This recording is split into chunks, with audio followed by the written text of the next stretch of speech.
सबु nonveg day तो video आपण मैंने देखी किंतु नॉनवेज डे परदिन केते सारा काम थाए। चलो तो वीडियो कंटिन्यू करबा। तो हेलो एवरीवन, नमस्कार, वेलकम करछि आउटे नुआ मिनी ब्लॉग को। तो एई किछि दिन हबो मोर रेसिपी वीडियो को बहुत सारा भल पाइबा मिलुछि। समस्त को बहुत सारा धन्यवाद एते सारा भल पाइबा देउथबारु।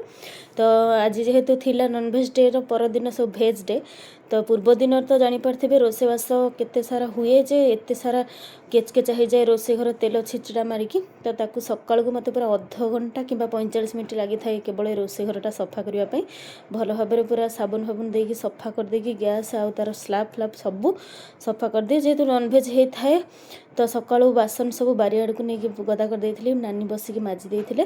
तापर बजारु आयांसर बापा किसी कर्डी सहित पनीपरिया नहीं आसीथिले। तो आज जेहेतु सब साधा बनबो आमे किसी सजना साग को रुचि देइथिलु नानी आ मु। पनीर आ सब पनीपरिया मिसिकी चना मिसी गोटे बहुत सुंदर मिक्स सब्जी होता। भात डाली होता, गरम गरम साग ये नानी भाजी दौरान। तो आ डेरी न करिके आमे सब खाई देइथिलु। तापर जो बजारु पनीपरिया आनिथे ताकू सेटिंग करी सब फ्रिज रे रखा कर देली। तापर दुई भाई को पाठ एठी लिखि देइछि, से माने बसिकी पढुचंती। आयस्ता भाई को एठी पढ़े दोछि, कोन कोन कहि दोछि। तापर आपण मानक सहित काली गोटे बहुत सुंदर वीडियोटी शेयर करथिली, कर्डी को केमिति नानी रखुथिले। तो सेमिति गोटे सहज वीडियो मु बनेकी आपण मानक सहित शेयर कर देइथिली, किंतु बहुत सारा भल पाइबा मिलिछि आ बहुत जण कमेंट भी करछन एटा कोन बोली जो माने न जानिचंती।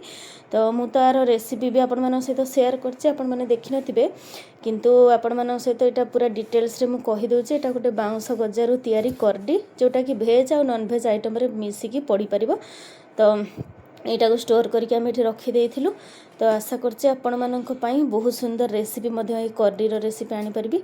तो जदि कमेंट माध्यम रे जणेबे तो वीडियो भल लगिले लाइक शेयर सब्सक्राइब कर देबे। फेसबुक इंस्टाग्राम देखथिले फॉलो कर देबे। पुणी एंती सुंदर सुंदर नुआ वीडियो देखिबा पई।